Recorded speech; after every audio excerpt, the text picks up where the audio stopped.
Contos selecionados. Machado de Assis. Missa do Galo. Nunca pude entender a conversação que tive com uma senhora há muitos anos. Contava eu 17, ela 30. Era noite de Natal.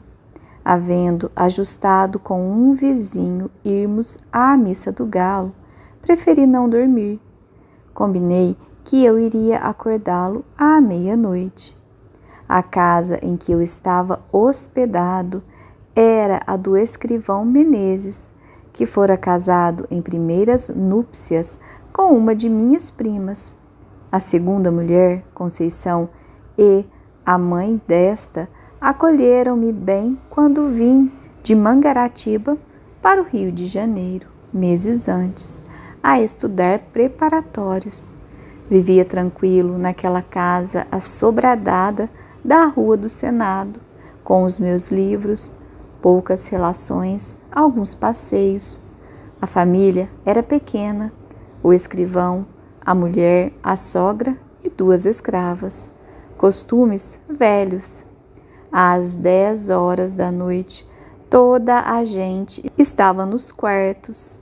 Às 10h30, a casa dormia. Nunca tinha ido ao teatro e mais de uma vez, ouvindo dizer ao Menezes que ia ao teatro, pedia-lhe que me levasse consigo. Nessas ocasiões, a sogra fazia uma careta e as escravas riam à socapa. Ele não respondia, vestia-se, saía e só tornava na manhã seguinte. Mais tarde é que eu soube que o teatro era um eufemismo em ação. Menezes trazia amores com uma senhora separada do marido e dormia fora de casa uma vez por semana. Conceição padecera, a princípio, com a existência da comborça, mas, afinal, resignara-se, costumara-se e acabou achando que era muito direito. Boa Conceição, chamavam-lhe a Santa, e fazia jus ao título, tão facilmente suportava os esquecimentos do marido. Em verdade, era um temperamento moderado, sem extremos, nem grandes lágrimas, nem grandes risos. No capítulo de que trato, dava para maometana, aceitaria um harém com as aparências salvas. Deus me perdoe se a julgo mal. Tudo nela era atenuado e passivo. O próprio rosto era mediano, nem bonito, nem feio. Era o que chamamos uma pessoa simpática. Não dizia mal de ninguém, perdoava tudo, não sabia odiar, pode ser até que não soubesse amar. Naquela noite de Natal, foi o escrivão ao teatro. Era plenos anos de 1861 ou 1862.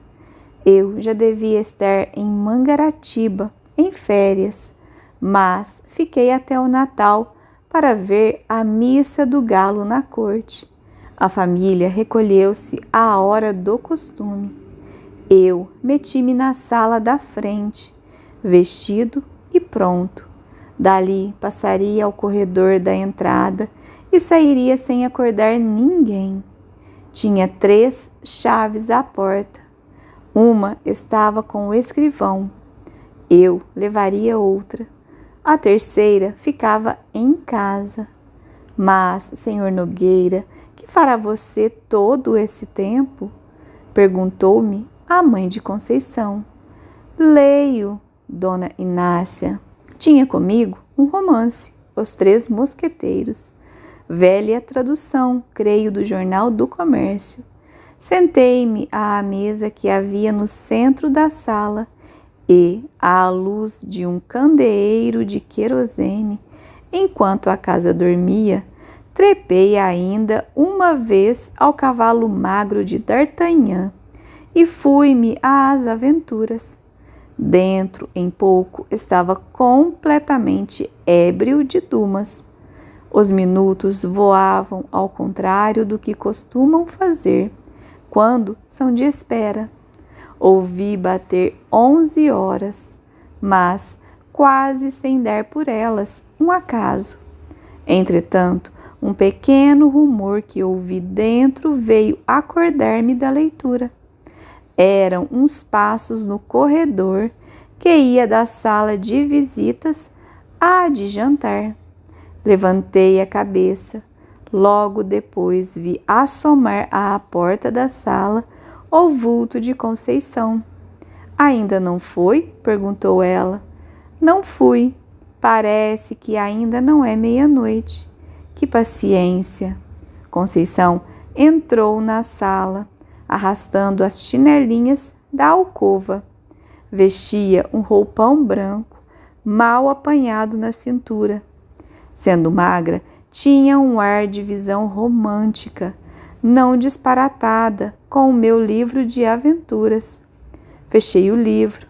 Ela foi sentar-se na cadeira que ficava defronte de mim, perto do canapé. Como eu lhe perguntasse se a havia acordado sem querer, fazendo barulho, respondeu com presteza: Não, qual? Acordei por acordar. Fitei-a um pouco e duvidei da afirmativa. Os olhos não eram de pessoa que acabasse de dormir. Pareciam não ter ainda pegado no sono. Essa observação, porém, que valeria alguma coisa em outro espírito, depressa a botei fora, sem advertir que talvez não dormisse justamente por minha causa, e mentisse para não me afligir ou aborrecer. Já disse que ela era boa, muito boa. Mas a hora já há de estar próxima, disse eu. Que paciência a sua de esperar acordado enquanto o vizinho dorme, e esperar sozinho. Não tem medo de almas do outro mundo? Eu cuidei que se assustasse quando me viu. Quando ouvi os passos, estranhei. Mas a senhora apareceu logo. Que é que estava lendo? Não diga, já sei. É o Romance dos Mosqueteiros. Justamente. É muito bonito. Gosta de romances? Gosto. Já leu A Moreninha? Do Dr. Macedo? Tenho lá em Mangaratiba. Eu gosto muito de romances, mas leio pouco, por falta de tempo. Que romances é que você tem lido?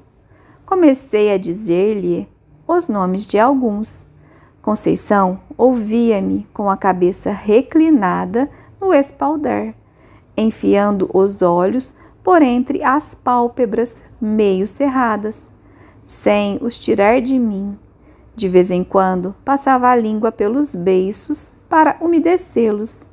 Quando acabei de falar, não me disse nada. Ficamos assim alguns segundos. Em seguida, vi-a endireitar a cabeça, cruzar os dedos e, sobre eles, pousar o queixo, tendo os cotovelos nos braços da cadeira, tudo sem desviar de mim os grandes olhos espertos. Talvez esteja aborrecida, pensei eu, e, logo alto, Dona Conceição, creio que vão sendo horas e eu... Não, ainda é cedo. Vi agora mesmo o relógio. São 11h30.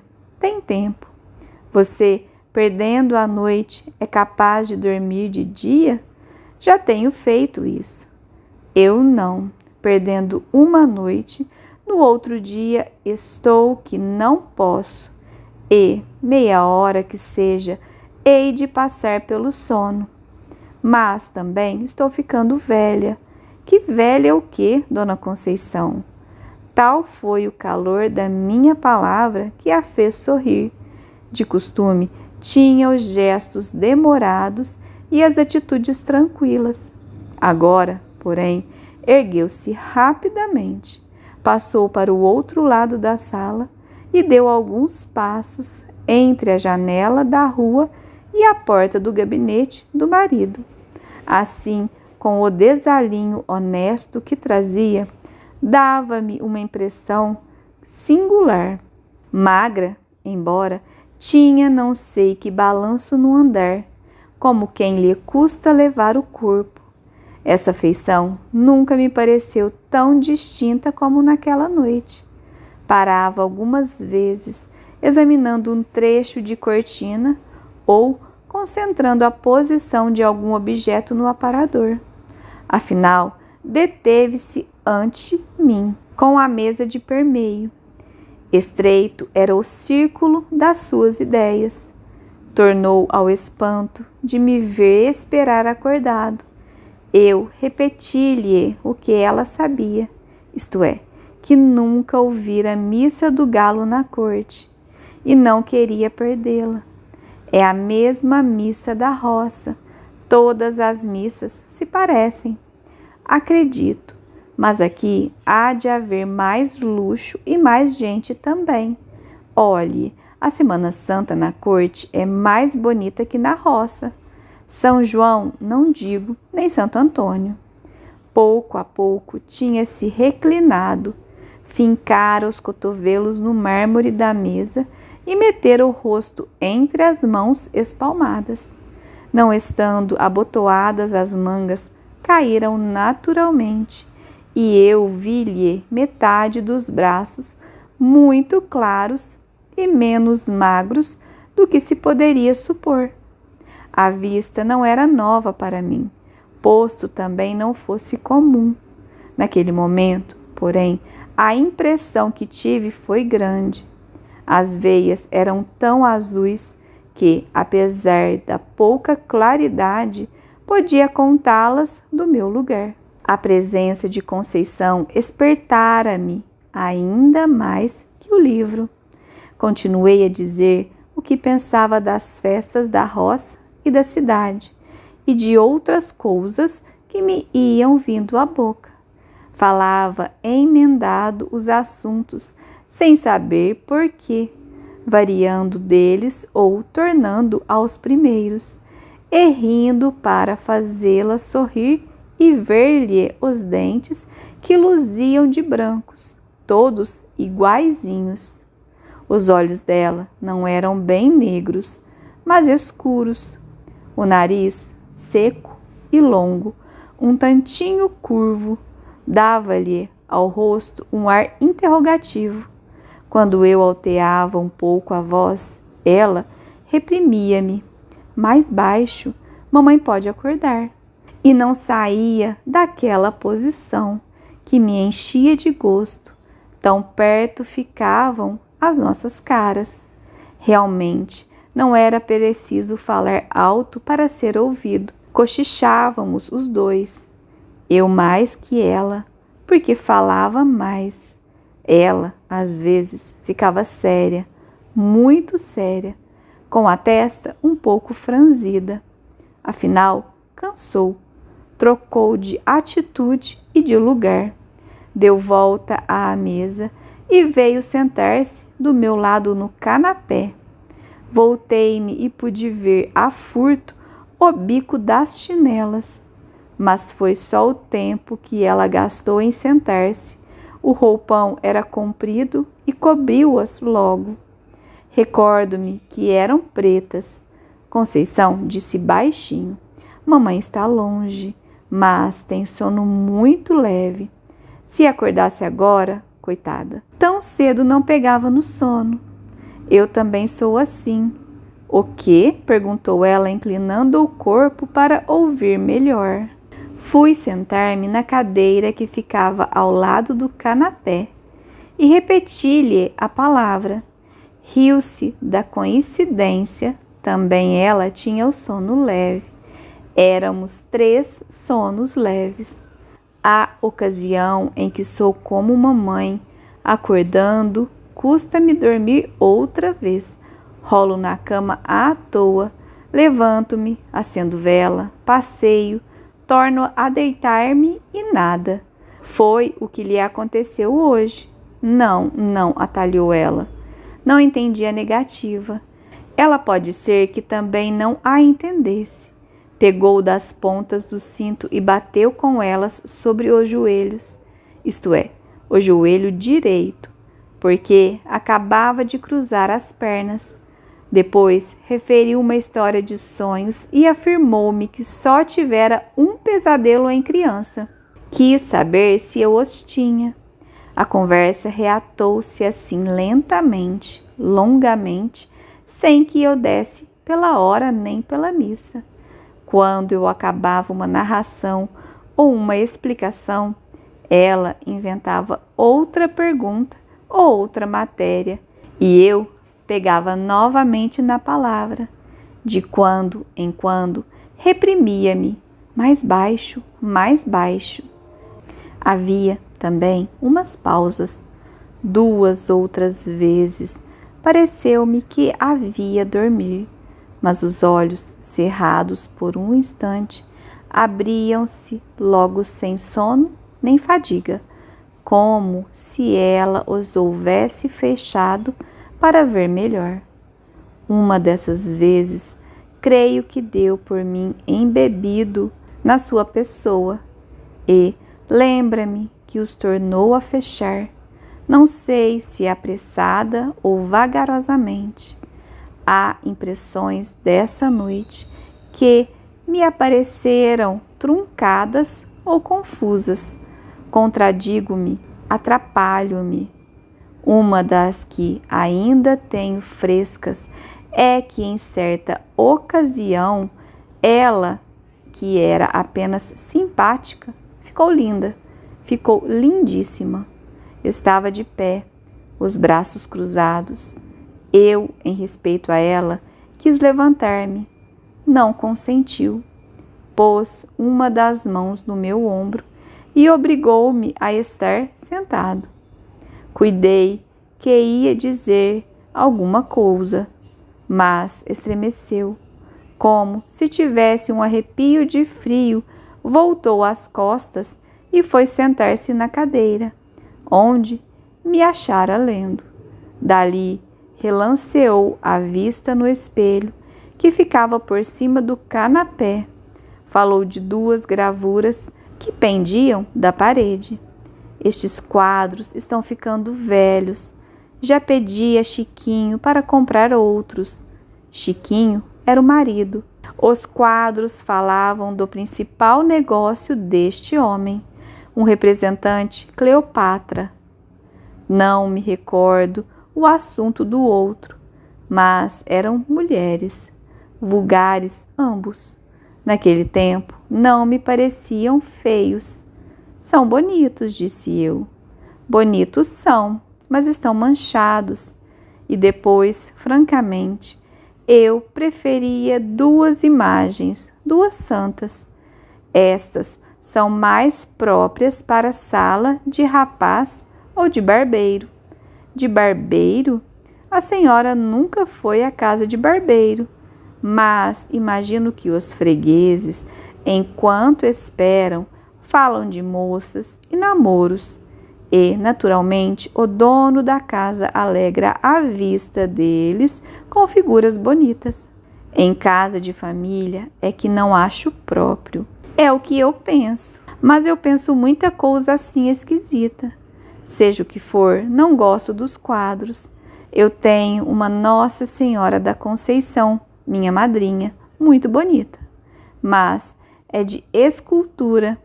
Não se pode pôr na parede, nem eu quero. Está no meu oratório. A ideia do oratório trouxe-me a da missa. Lembrou-me que podia ser tarde e quis dizê-lo. Penso que cheguei a abrir a boca, mas logo a fechei, para ouvir o que ela contava, com doçura, com graça, com tal moleza que trazia preguiça à minha alma e fazia esquecer a missa e a igreja. Falava das suas devoções de menina e moça. Em seguida, referia umas anedotas de baile, uns casos de passeio, reminiscências de Paquetá. Tudo de mistura, quase sem interrupção. Quando cansou do passado, falou do presente, dos negócios da casa, das canseiras de família, que lhe diziam ser muitas antes de casar, mas não eram nada. Não me contou, mas eu sabia que casara aos 27 anos. Já agora não trocava de lugar como a princípio e quase não saíra da mesma atitude. Não tinha os grandes olhos compridos e entrou a olhar à toa para as paredes. Precisamos mudar de papel da sala, disse daí a pouco, como se falasse consigo. Concordei para dizer alguma coisa, para sair da espécie de sono magnético, ou o que quer que era que me tolhia a língua e os sentidos. Queria e não queria acabar a conversação. Fazia esforço para arredar os olhos dela e arredava-os por um sentimento de respeito, mas a ideia de parecer que era aborrecimento, quando não era, levava-me os olhos outra vez para Conceição. A conversa ia morrendo. Na rua, o silêncio era completo. Chegamos a ficar por algum tempo, não posso dizer quanto, inteiramente calados. O rumor único e escasso era um roer de camundongo no gabinete, que me acordou daquela espécie de sonolência. Quis falar dele, mas não achei modo. Conceição parecia estar devaneando. Subitamente ouvi uma pancada da janela do lado de fora e uma voz que bradava: "Missa do Galo! Missa do Galo!" "Aí está o companheiro", disse ela, levantando-se. "Tem graça. Você é que ficou de ir acordá-lo. Ele é quem vem acordar você. Vá, que hão de ser horas. Adeus." "Já serão horas?" perguntei. "Naturalmente." "Missa do Galo", repetiram de fora, batendo. "Vá, vá, não se faça esperar.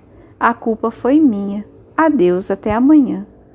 E com o mesmo balanço do corpo, Conceição enfiou pelo corredor, pisando mansinho. Saí à rua e achei o vizinho que esperava. Guiamos dali para a igreja. Durante a missa, a figura de Conceição interpôs-se mais de uma vez entre mim e o padre. Fique isto à conta dos meus 17 anos.